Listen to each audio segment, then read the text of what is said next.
by The Red Onion, the Bay Area's finest hamburgers, located at 11900 San Pablo Avenue in El Chorrito. Tell them Twilight Garage sent you. Twilighters! So glad to have you riding along. We're getting up in the 30s. We're learning some shit. You know, I think about 963 more broadcasts. We should be kind of getting the flow down here. Thanks for joining us live via satellite. Our esteemed co-host, Mr. Casey Fields. What's up, all? How you guys doing? Well, now that you've joined us, much better, sir. Much better. We're going to talk today, dear friends, accolades, students of the TLB. We have been tickling, teasing on this point for so long. We're finally going to dig into it. We want to thank our dearest of friends, Mr. George Stimson, Peas and Hall Press. One of the greatest things you could do as a friend is support your friends. He did so by putting out the wonderful book Reflections. If you don't have a copy of it in hardcover, do yourself a favor, get a hold of it, direct it. Peas and Hall Press. Absolutely. I recommend them. But we're going to get into what George told me casually in a conversation that really has given me a lot of joy and fulfillment in this case personally. The audio testimony that's available on Cielo Drive Audio Archives, Bo Emerson's site, the words of Bernard Crowe. What a fucking interesting guy. Can we peel back some layers of Bernard? When did this thing whole start? And the reason why there's a bridge between Quentin Tarantino, Panty Sniffer, making his book about Ruth Ann Moore after the fact, right? Because Ruth Ann Moore figures into this pretty interestingly, as does Diane Lake, right? Because Diane Lake said what? You tell me what she's. Are you talking about what Lake said about Crowe?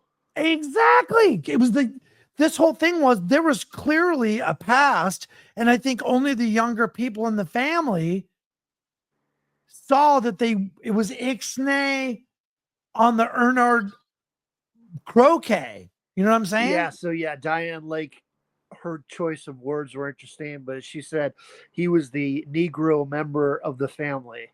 I think that's why her words were discounted. Okay. But I also think, hey, from the mouth of babes, right?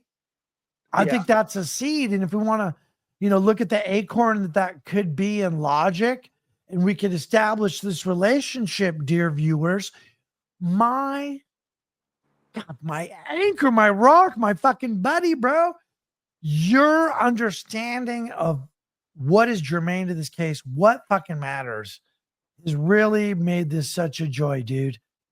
Let's get into this thing with his pre-existing relationship with the family. So Crowe's relationship with Charlie really started back in the summer of '68 at Dennis Wilson's house. According to Brian Lukashevsky, among others, they used to party at Wilson's. Exactly. So this isn't a, hey, motherfucker. No, let me talk to Charlie. He knew which Charlie was which, right? Yeah. So. Okay, and then we fast forward to the summer of '69, prior to the murders. Right. Charlie so was 1 year later. Later. Yep.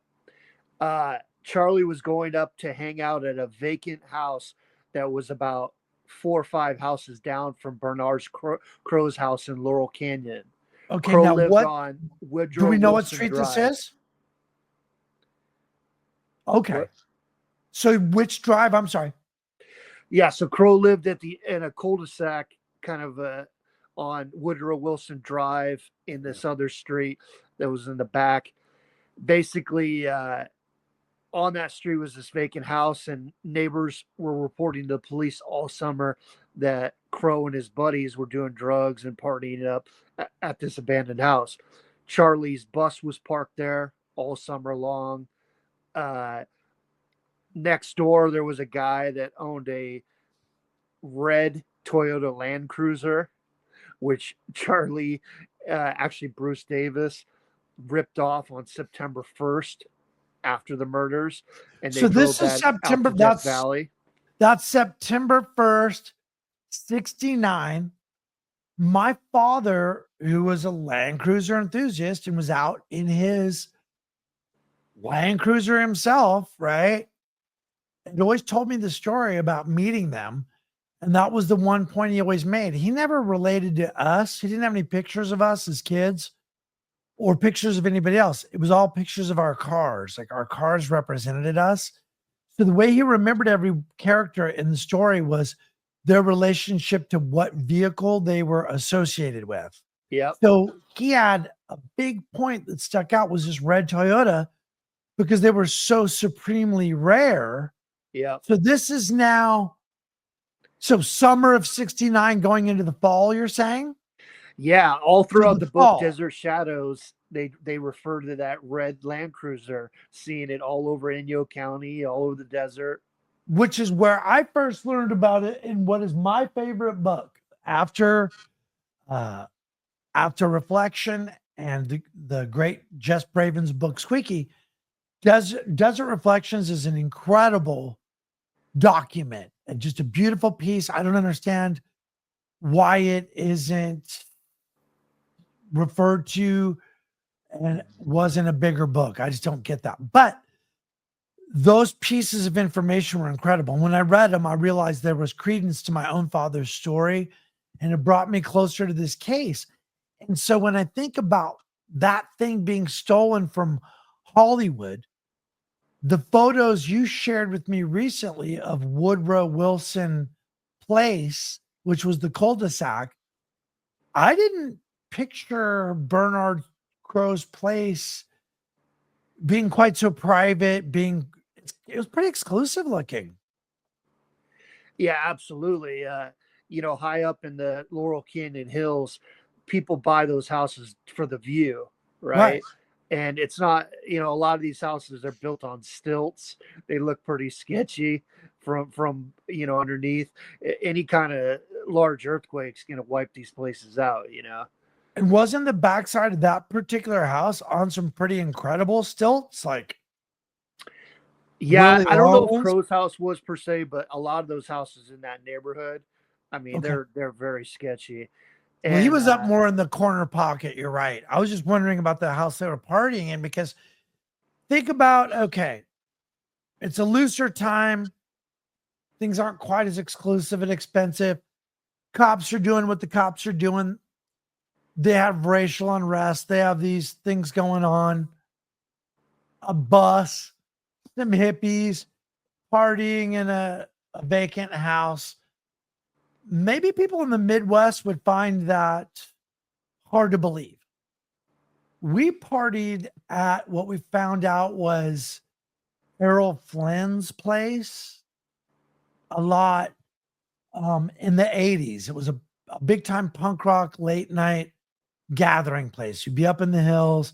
There was some acreage there. Later, some people started residing there, and it got sketchy to be there. There was things got kind of spooky both directions, but there was a lot of stuff like that would happen. So it wouldn't be unheard of for a little band of hippies, a band of gypsies to be in the neighborhood. So that's very interesting. And is that why the sightings of the black bus, do you think they were less around that time elsewhere? So do you think that corroborates or gives, as Stoner says, a receipt to that logic? Yeah, they were definitely around that area quite a bit. Down the way that Crowe's property was set up was on Woodrow Wilson. There's like a little, I don't know. It's like a little driveway where it was like a crest. You could a park crest. a couple vehicles. and then you garage have to walk door. up a couple sets of outside stairs to get up to the main house. And then the main house is actually located on the cul-de-sac street, whereas the Crowe's garage attaches to another street that's not Woodrow Wilson. Right. It was on the backside. Yeah. I was unaware of that till those photos you shared with me last week, which I greatly appreciate. And so the house that the red Toyota Land Cruiser was taken from was on the street that the cul-de-sac was on. Now I talked to the husband of a woman that lived on that street that summer. Okay. And she described seeing all kinds of wild scenes. In that area, they go up. Wait. We have a hold up. Twilighters. I don't know that I've heard this before, that this character's been introduced. This is like the LAPD guy with the hose, right?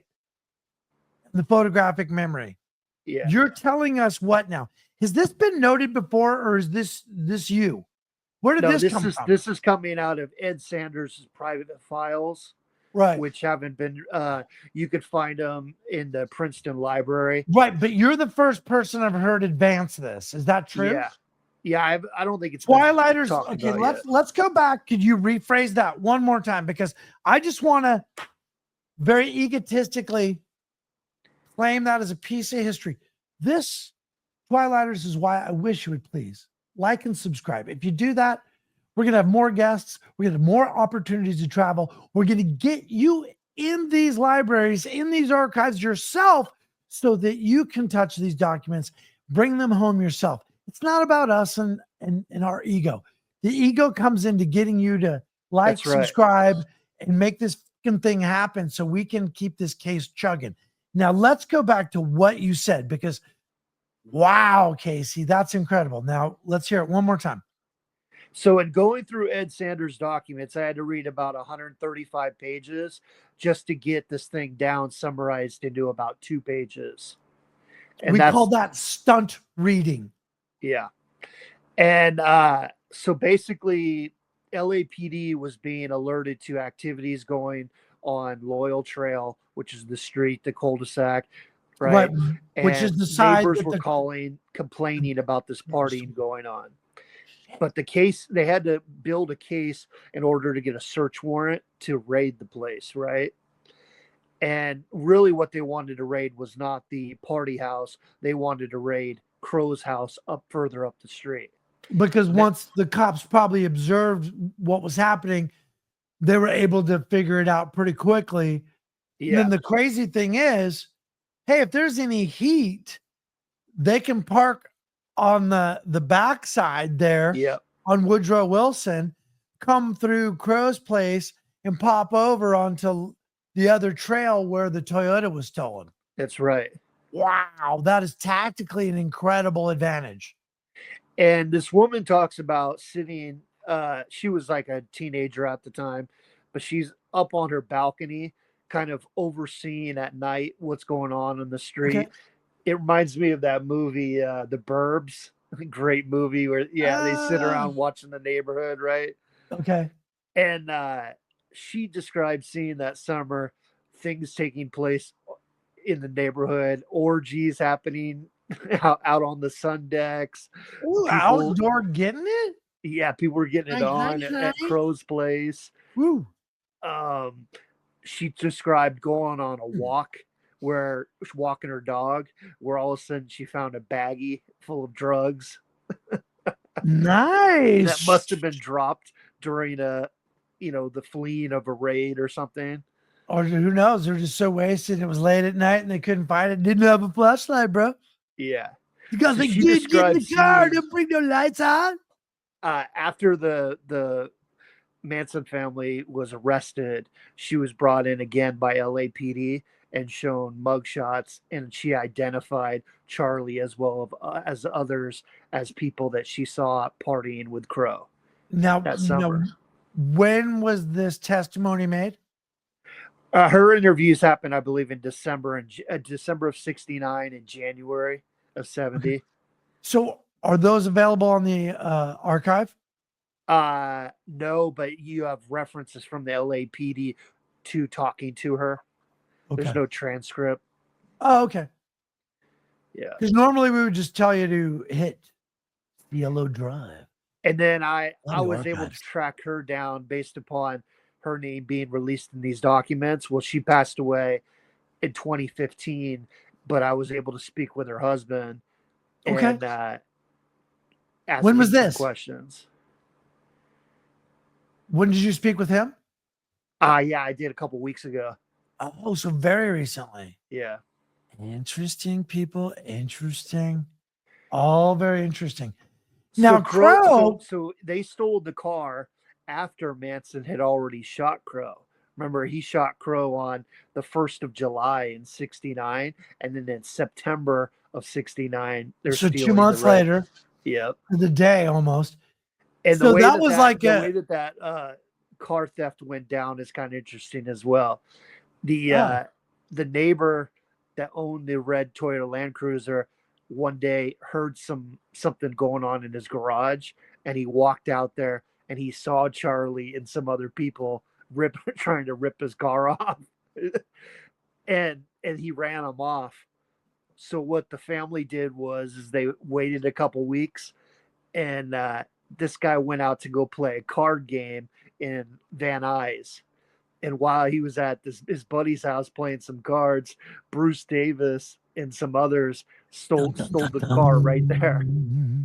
Holy moly. And The Paul Watkins injury. talks about it in his book that Bruce immediately drove that Land Cruiser out to the desert.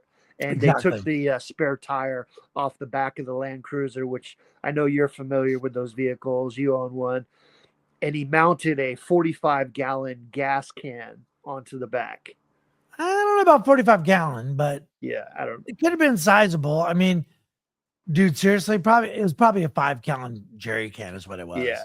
Yeah. So probably someone was saying 4 to 5 gallons of gas in a jerry can, and that may have gotten misinterpreted to 45 gallons. But that's what you would normally have.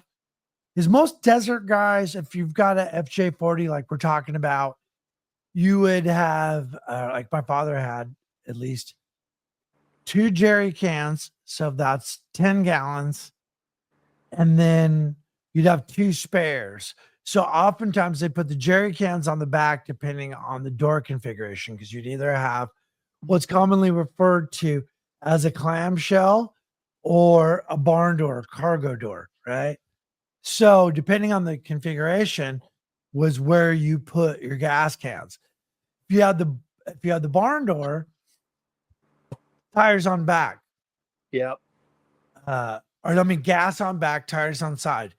If you have the reverse, then maybe you would do it the other way. I don't know, but yeah, that's very interesting. And then they say that he drove it out to Ridgecrest, which you were alive at that time, right? Yes, very much. Yeah, and so Bruce filled up with stolen credit cards and then drove to Barker Ranch. Well, that was a lot of what I heard as a kid, which is why any kind of reading I did on the case, like I would intermittently be interested in it. You know, as a young kid, 5th grade, and then again in the 8th grade, I was kind of these momentary interests for the case before high school. And why that was is these stories would come up like that. Like the dude who owned that gas station, he lived there local, right? Yeah. Well, this is when they'd give you the card, you'd walk it over, put it in the big enameled roll top credit card reader, put it in this big thing, and they'd have these levers you'd pull down to select the numbers. It was that big before you racked the whole thing and made the imprint. You didn't call anybody. There was no nothing. It was you racked the thing. It was a big deal, but that's how they were supposed to go. You never were supposed to think about it again. You got paid by the oil company. You're done. Yeah. When there's credit card fraud, these small town people think they're not going to talk about it. You think they're going to not remember who did it? Those fuckers. So then the next person that comes around like, hey man, just want to get some gas. Oh man, uncool. So when we grew up around there looking kind of skiffy and scruffy around the edges, oh man, they weren't appreciative of that. What are you, some sort of poop butt Manson family wannabe faggot? Well, meanwhile, unbeknownst to myself, I'm running around with Elf, who absolutely was truly offspring of the Manson family. TJ taking me to the liquor store himself. We hung out with TJ 4 or 5 times when I was a kid that I can recall. We went out to the Pinnacles, saw the magical endless water supply that is in the desert. Yep. It's a bottomless pit, right? Yep. I saw that shit as a kid. So then we get back to Bruce Davis, to the point of all this, spirited it away. So let's look at Hollywood. He'd grab some gas there at Silmar on his way out of town. He may have swung by the ranch, did some business there. Yep. Then he'd take the normal route up and over through Ridgecrest, where he apparently got the gas. Yep. He would have either done it. There were 2 stations at the time. There was one right there at the corner of Ridgecrest Boulevard and China Lake Boulevard, but that one was somehow, I don't know, less hospitable.